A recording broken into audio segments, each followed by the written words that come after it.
Hey everybody, welcome back to Shalene Media Productions, and today's going to be an awesome episode because I'm making cable restraints for you guys.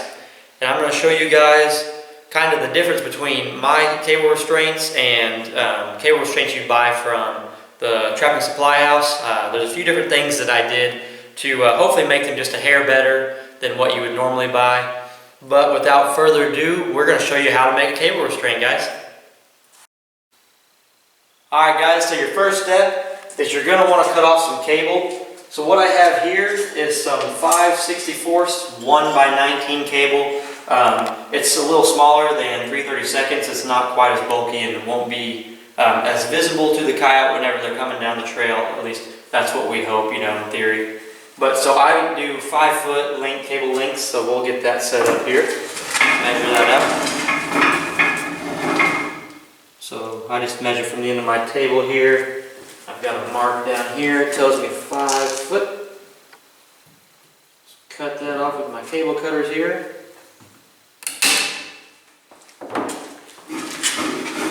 Put this back on the spool here so it doesn't go all crazy. But yeah, I had this cool spool, I guess, cable unroller made. So thanks to Terry for that. I appreciate that. This is going to be awesome for me. So okay guys, now we have our cable, our 5 foot. Let's go make a cable restraint. Alright guys, so the first step is I'm going to take a number 6 annealed nut. Not very big at all, pretty small, but this is going to be towards, towards the top of the loop of my cable. So you'll see what I'm talking about whenever I get going here. But let's put this baby on the very end. Hammer that on there.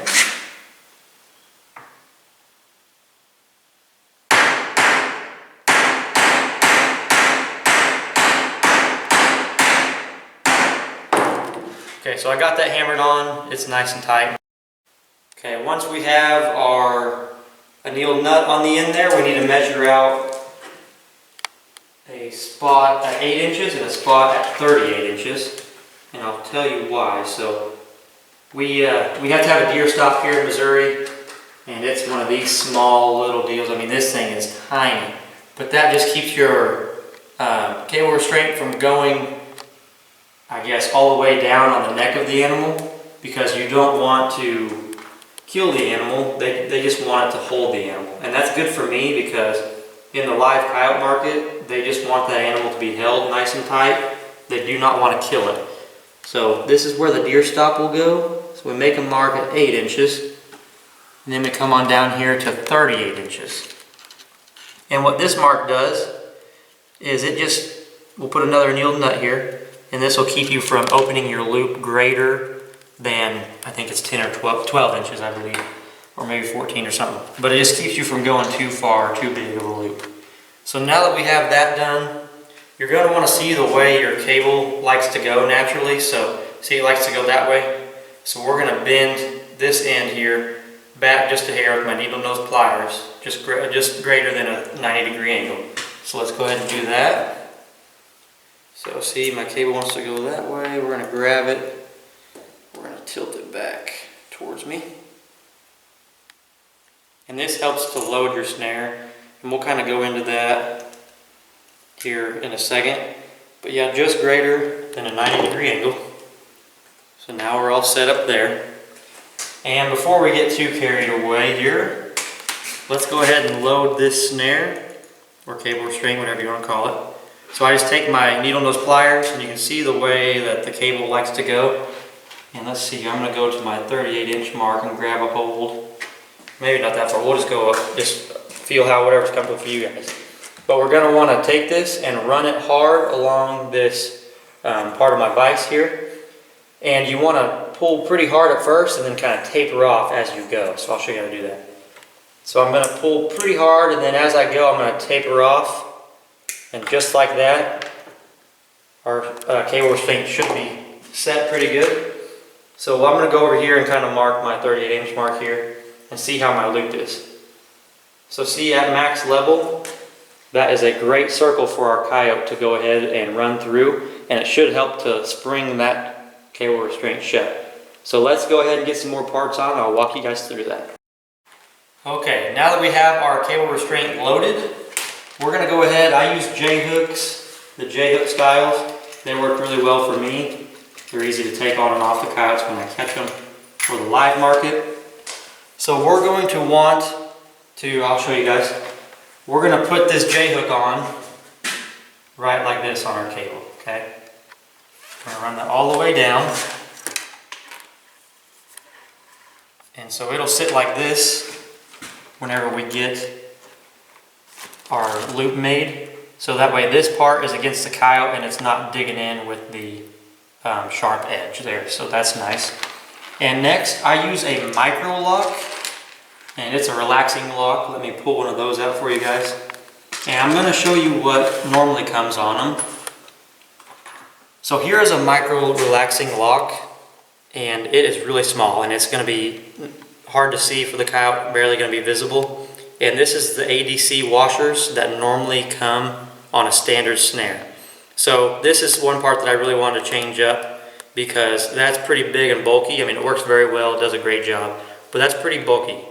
So I like to use these now, and I'm going to give these a good shot because they are so much smaller, and they just, the coyote won't be able to see it as well. So let's put this on. So you're going to want to put the small end inside of our J-hook here, and I'll show you how to do that. Because see, you want the V, I guess, pointing towards the coyote again. So let's just act like we've got the loop made. So see, now this V is going to be against the coyote and we won't be digging into it. And so now how we do this is we're going to go ahead and put that deer stop on that I was telling you guys about. So we started out with the small deer stop, and it goes on over, excuse me, it goes on the 8-inch mark down here. So there's our 8-inch mark right there. And I'll show you a little trick that I just thought of. So this is the shape of our loop right here. And so whenever you're pounding these on, put your loop facing down, and I'll show you why. So see, my loop is facing down right here. We're going to go ahead and pound this guy on real quick. Just a few easy, nice hits out of that, and it's good to go. But the reason I did that is because, see, you can't even hardly tell that that's there. So whenever this loop is set, which we'll do that here in a second, see, you won't be able to barely tell that that's there. Because if I pound it on the other way, it's going to stick up and it's going to be visible to the coyote and going to be digging into the body and the fur. You don't want that. So, but let's go ahead and run our relaxing lock back through the cable. So you have your end of your cable and you have your relaxing lock here. You're just going to want to slide it down right like that. And see, we'll check this out here. And so that's basically what our cable loops is going to look like. And I mean, that just shoots right shut, so that's great. And so now we're going to put our support collar on.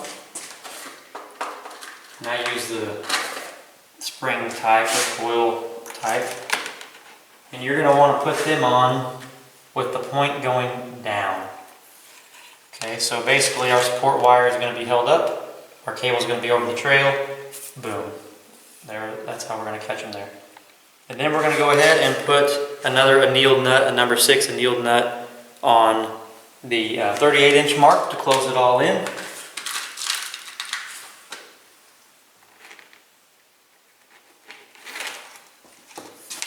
And again, we're going to do that the same way. Try to keep the loop down if we can.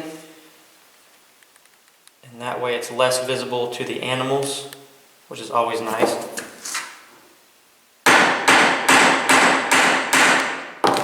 Scoot that down just a hair. Straighten it back up.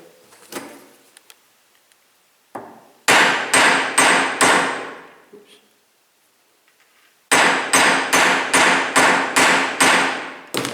So that's on there nice and tight.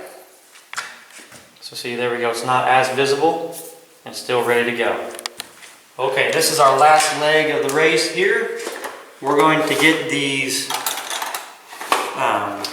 snare swivels, and I hand make these. They're not hard to do, just have to make a tool, but I have another video about making these things. If you guys want to check that out, go right ahead. And so you're going to want to take this swivel and put it on the cable right like that. So we start with the swivel. Next up is your washer. So you got your washer there. And we're going to go with a bigger annealed nut. This is a 1/4 inch annealed nut that I use for my cable end stop, because you need it big so that way that washer can move freely and you won't have to worry about getting hung up in your swivel. So let's go ahead and pound that on.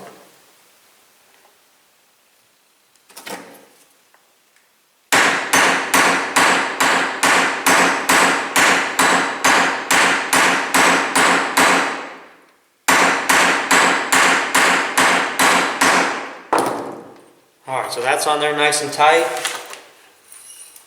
And now we have a functioning snare swivel end that's not going to catch up at all. It's going to be able to spin freely, and that's what we want. But that, guys, is how you make a cable restraint, and these are just some different things that I did versus what you'd normally buy from the trapping supply house. But this baby shuts pretty good, and I'm pretty happy with that. I'm still kind of trying to learn how to load these just perfect, but this one's not bad at all. But I'll go ahead and show you guys some of the main differences compared to the ones you would buy at the trap supply house. But that is how you build a cable restraint. So hopefully you can see this all right. But so this one on the bottom here is going to be one you buy from a regular trapping supply house. This one here is going to be the one that I made and kind of modified and made my own. So this one has the J-hook style and the ADC lock washer, or the relaxing washer, excuse me. And there is the micro lock.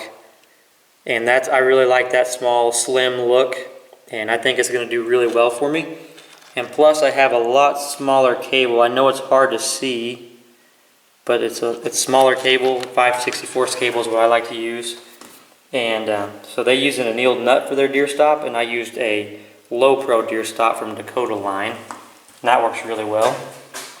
And I used one of the coil washer or coil spring snare holders, and they like to use the plastic, but those work great too. I use those and I love those. And then on the bottom here we've got the snare swivel that I made versus the factory one, and the factory one is the bomb, but these work really well too.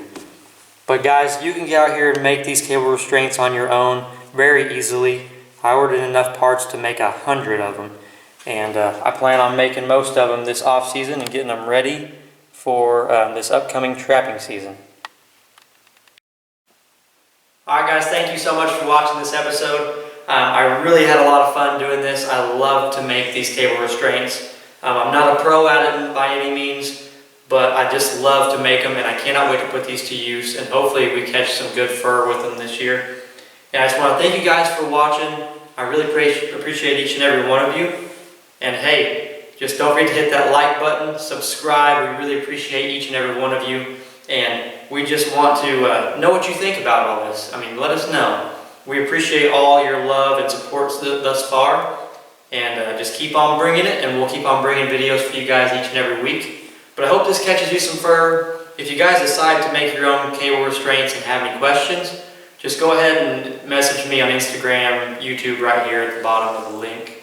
And just let me know what you got, and I can help you out in any way possible. But hey guys, get out there, get ready for next season, get ready to catch some fur. So hey, we'll catch you on the next one.